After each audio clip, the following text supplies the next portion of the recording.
Okey, baik. Terima kasih Cikgu Rashid. Okey, kita ada pertanyaan daripada Tuan Imran ya. Cerita sedikit pasal ekonomi China, efek gold dan oil. Dia pasal ekonomi China ni, efek gold ni dia tak berapa directly related, tapi kalau oil tu yang hari tu oil harga turun tu masa siapa tu, Shanghai, Shenzhen, apa tu yang dia punya city-city yang besar tu dia ni, itu yang kita nampak oil price turun. Tapi bila oil price turun, indirectly gold pun akan turun lah. Tapi sekarang ni kita nampak oil tengah naik, gold pun tengah naik sedikit. Tapi dia ada correlation. Correlation, dia ada satu ayat, correlation doesn't mean causation. Okay, so just because dia turun sama, itu tak bermakna oh okay pasal ni itu berlaku ataupun ni menjauhkan. Tapi ada masa kita boleh orang kata loosely interrelate ataupun loosely interchange. Okay, ini berlaku sebab ini berlaku.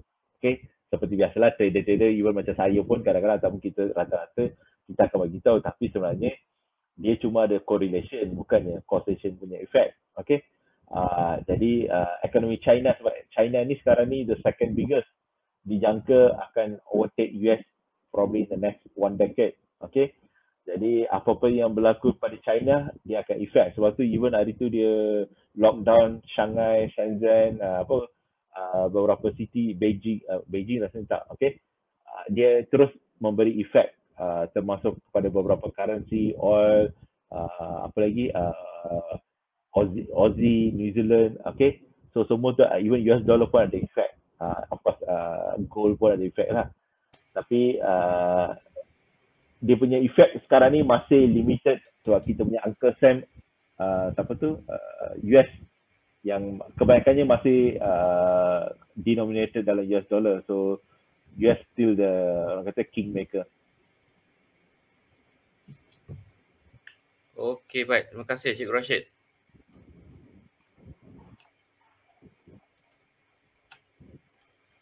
Okey, next kita ada soalan daripada Tuan Anis ya. Apa itu hyperinflasi dan juga kesannya? Maybe Cikgu Rashid boleh share sedikit. Ini dah menjadi macam subjek ekonomi.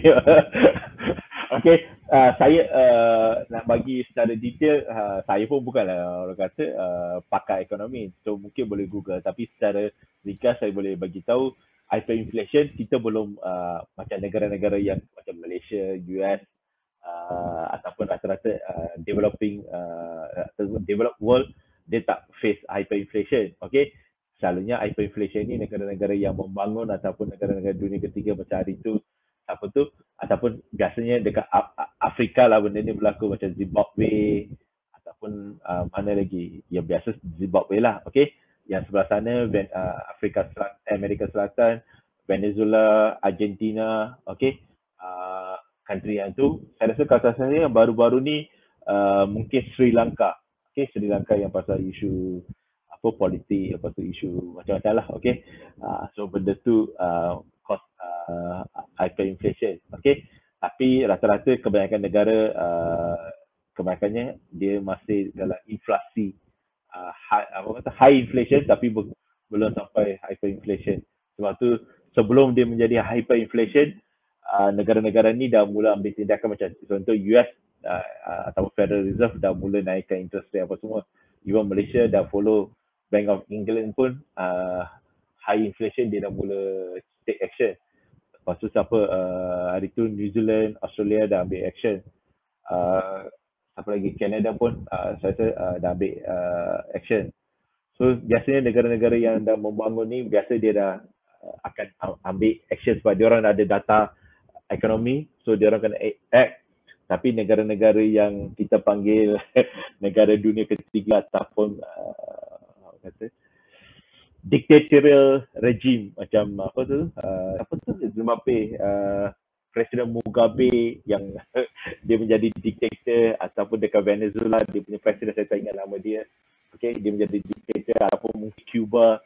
Okay, negara-negara yang bukan demokratik ataupun developed world, biasa dia ikut cakap seorang lah, presiden. Kalau presiden kata betul-betul lah, kalau presiden suruh print duit, So bank negara dia orang kena ikut cakap presiden tu. Tapi contoh macam US, Federal Reserve Jeremy Powell tak semestinya ikut siapa tu, Joe Biden. Okay, tapi kebanyakan negara lain, even Bank of England pun tak semestinya ikut Boris Johnson, siapa tu, Boris Johnson. Okay, so dia orang punya pakar ekonomi, pakar pasal pengurusan ekonomi, dia orang yang buat decision. Tapi kebanyakan negara ni dia akan ikut ketua kerajaan macam contoh Malaysia.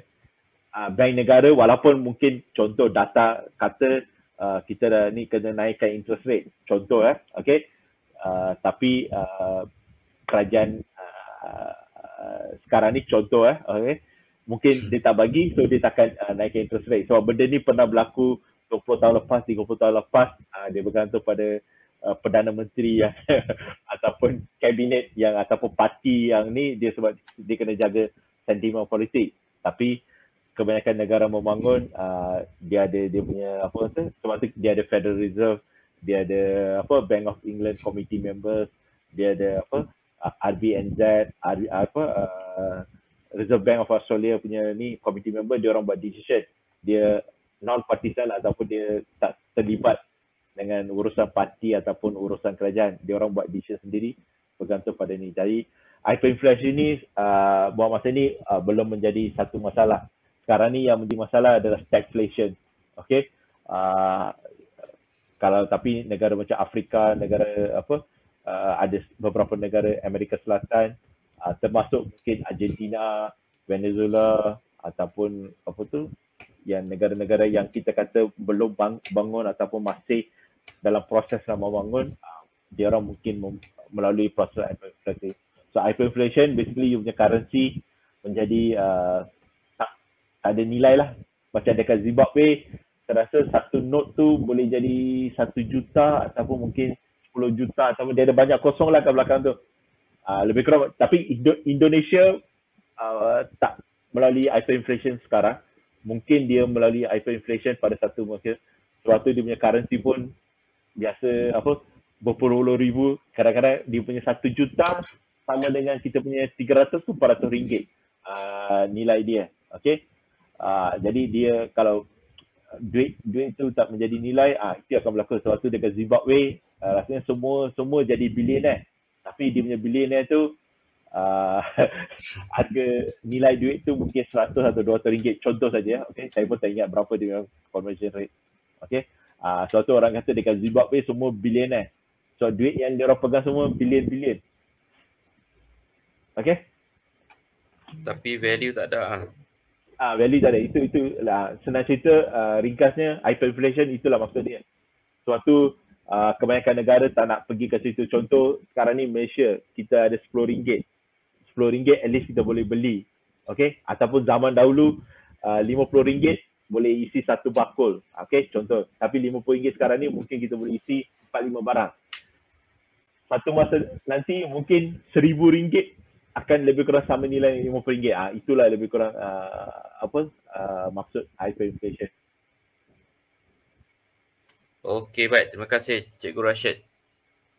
So ada soalan tambahan?